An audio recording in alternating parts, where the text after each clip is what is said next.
Ninja and Flannel. I just picked up a new set of throwing knives and tomahawks, so we're going to see how they are. Got them off of Amazon. These were actually sent out to me from an Amazon store. So I'll have a link in the description of where you can find these, and we're going to see how they look. So far, actually, this is a pretty nice carry case for them. Little belt loop seems a little heavy for a belt, but that's actually a nice case to store them in. Ooh, I think I'm missing a knife, but that's okay for now. Well, maybe I'll email them about that. Okay, so I don't know if you guys are familiar with throwing knives, but this is actually a really good shape for a throwing knife. A lot of the goofy fantasy looking throwing knives are actually not good throwing knives. These got a decent edge on them, but you don't need much of an edge. It's just about that point. So these will be good for no spin throws, where you kind of go from the side and throw it in a way kind of like that, maybe even on the side rather than the spine.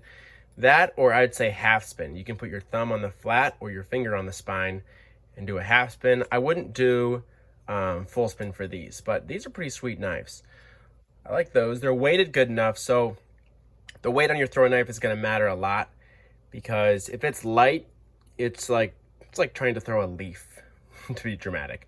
But these, they got a good enough weight to them where I feel like you could really send these to get them to actually stick, and they hold enough weight to stick into your target.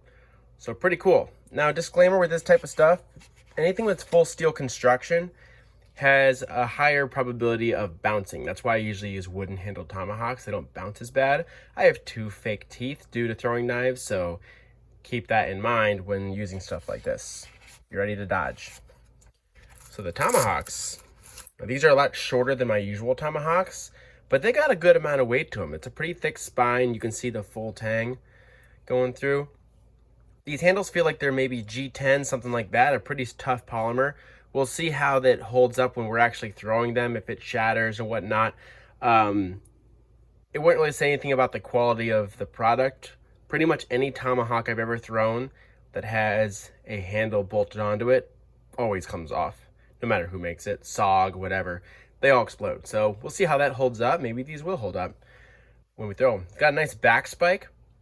If you're throwing against a wood that seems to be a little harder than usual, your target, and the flat can't quite get through, a lot of times you can throw your back spike instead, and it'll work kind of like almost like a little armor piercer, and it'll go through.